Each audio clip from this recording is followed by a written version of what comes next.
A Christmas Carol by Charles Dickens is this classic worth reading. Hi everyone. Welcome back to my channel. Today we're exploring one of literature's most beloved classics, A Christmas Carol by Charles Dickens. This timeless tale of redemption has shaped our modern conception of Christmas and continues to resonate with readers over 180 years after its publication. But does it still hold up for today's readers? Let's find out. Set in Victorian London during the 1840s, A Christmas Carol immerses readers in a world of stark contrasts: extreme wealth alongside desperate poverty, warmth and generosity versus cold-hearted greed. The novel captures the harsh realities of life during the Industrial Revolution while presenting a hopeful message about human capacity for change. In terms of length, A Christmas Carol is remarkably compact compared to Dickens' other works, more of a novella than a full novel. While David Copperfield and Great Expectations might require weeks to finish, A Christmas Carol can be comfortably read in a single sitting or over a couple of evenings. This accessibility makes it an ideal introduction to Dickens' work. The story is appropriate for a wide range of readers.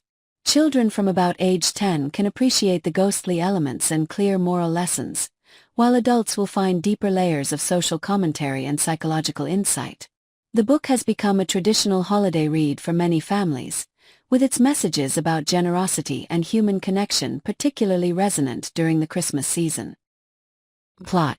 Just a heads up, this part contains spoilers, so skip ahead if you want to avoid them. A Christmas Carol follows Ebenezer Scrooge, an elderly miser who values money above all else.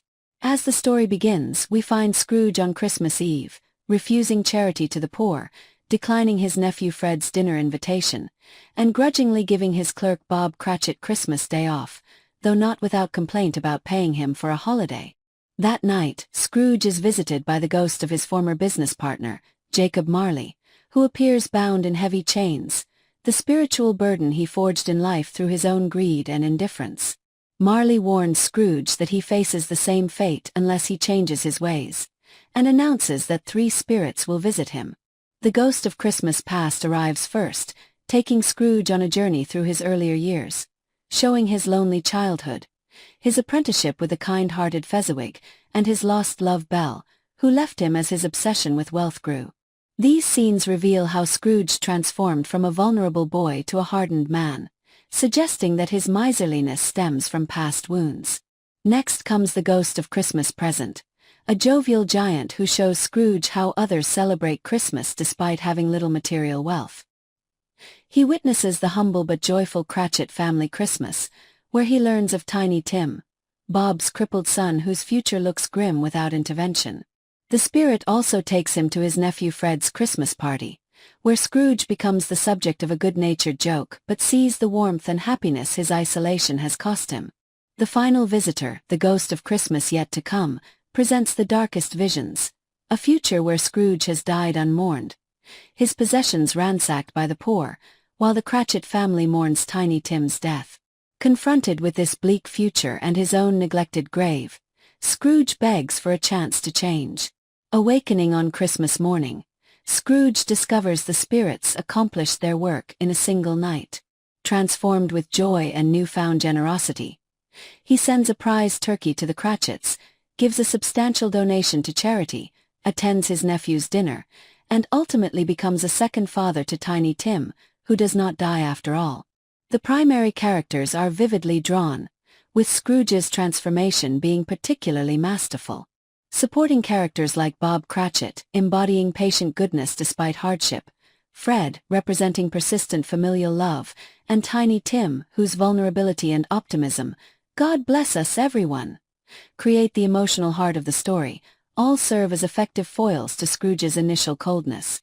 For its plot development, memorable characters, and satisfying transformation arc, I give the story 9 out of 10 for plot. Dickens creates a perfectly structured narrative where every scene serves both plot and thematic development. The story's brevity becomes a strength, with nothing wasted or superfluous. The supernatural framework allows for powerful emotional revelations without seeming contrived, and the conclusion feels both earned and deeply satisfying. Point. A Christmas Carol delivers profound social commentary wrapped in an accessible ghost story. At its core, the novel argues that human connection and compassion matter more than wealth accumulation, a radical message in Victorian England's intensely capitalistic society. Dickens crafts a powerful critique of industrial capitalism and its human costs. When the ghost of Christmas Present reveals two children, ignorance and want, hiding beneath his robes, Dickens directly indicts society's neglect of education and poverty. Scrooge's famous retort about the poor dying to decrease the surplus population echoes Malthusian economic theories popular at the time, which Dickens clearly condemns. The transformation of Scrooge serves as both individual psychological journey and broader social allegory. His redemption suggests that no one is beyond salvation and that society itself can change its priorities. By choosing a wealthy businessman as his protagonist rather than romanticizing poverty, Dickens makes a pragmatic argument that caring for others is not just morally right but leads to greater personal happiness. The novel's treatment of time is particularly fascinating.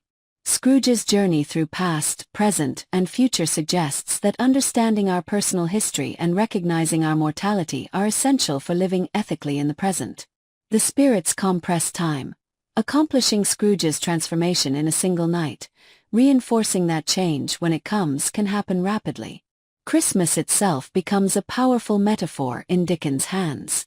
Rather than focusing primarily on religious elements, he emphasizes the holiday's capacity to pause commercial activities and create space for human connection across social boundaries. This secular, humanistic Christmas celebration has profoundly influenced how we conceive of the holiday today. While some critics might find the moral message too straightforward by contemporary standards, its clarity is precisely what has allowed it to endure and continue inspiring readers. The novella's optimism about human potential for change feels earned rather than naive because Dickens acknowledges the real suffering caused by poverty and indifference. I give the score 9 out of 10 for point. Dickens delivers his social critique with remarkable effectiveness, using supernatural elements and character transformation to make profound points about human nature and social responsibility that remain relevant in our own era of economic inequality. Style. Dickens' writing style in A Christmas Carol showcases his gifts as a storyteller while remaining more accessible than his longer works.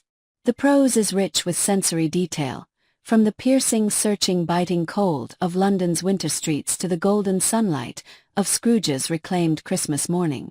The narrative voice is particularly effective, blending humor, pathos, and moral urgency. The famous opening line, "Marley was dead to begin with," establishes both a matter-of-fact tone and subtle dark humor that characterizes much of the story.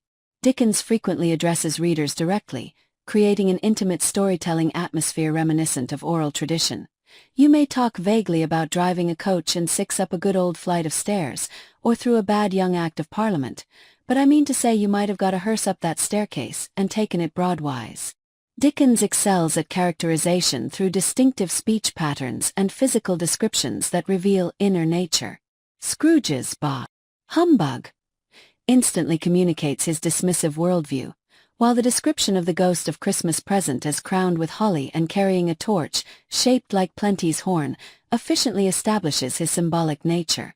The novella's structure is remarkably tight, with the three-ghost framework creating a perfect dramatic arc. Each spectral visitation increases in emotional intensity, building toward the story's climax with a final spirit. Dickens also employs effective contrast throughout, juxtaposing Scrooge's cold chambers with the Cratchit's warm home, or the businessman's callous response to Scrooge's death with Fred's genuine grief for his uncle. The language occasionally reflects Victorian verbosity, with some sentences extending several lines. Modern readers might find certain passages overly sentimental, particularly regarding Tiny Tim. However, these elements largely align with the story's moral purpose and emotional appeal. Dickens' use of symbolism is masterful yet accessible. Scrooge's dark, cold room symbolize his isolated soul. The extinguished candle following Marley's departure represents hope temporarily snuffed out, and the transformation of Scrooge's bed curtains, which he feared would be stolen in the predicted future, into symbols of his security and privacy creates a recurring motif that tracks his internal journey. I give the score 8 out of 10 for style. While occasionally veering toward Victorian sentimentality, the prose balances accessibility with literary craft. Dickens creates unforgettable imagery and characters through economic language that serves both storytelling and thematic development. Conclusion. I give the score 8.7/10 overall. A Christmas Carol has maintained its power for nearly 2 centuries, not merely as holiday entertainment, but as a work that continues to challenge readers to examine their values and relationships with others. Its endurance speaks to both Dickens' storytelling prowess and the universal resonance of its themes. The novella's greatest strength lies in making profound moral and social arguments through an engaging, emotionally satisfying narrative. Rather than preaching, Dickens shows transformation through concrete experiences and relationships. The supernatural framework allows for psychological exploration that feels both magical and deeply human. I wholeheartedly recommend A Christmas Carol to virtually anyone. For newcomers to Dickens, it provides an ideal entry point to his work without requiring the commitment of his longer novels. For children, it offers adventure and clear moral lessons, while adults will appreciate the social commentary and psychological depth. During the holiday season especially, its messages about generosity, reconciliation, and human connection feel particularly relevant. Even if you're familiar with the story through countless adaptations, from The Muppets to Bill Murray's Scrooged, returning to the original text reveals nuances and literary craftsmanship that adaptations can't fully capture. Dickens' narrative voice and descriptive powers create a reading experience that remains uniquely satisfying. Ready to experience this timeless classic for yourself? Get your copy of A Christmas Carol in paperback today. Click link in description below to order directly from my KDP store on Amazon and have this beautiful edition delivered straight to your door.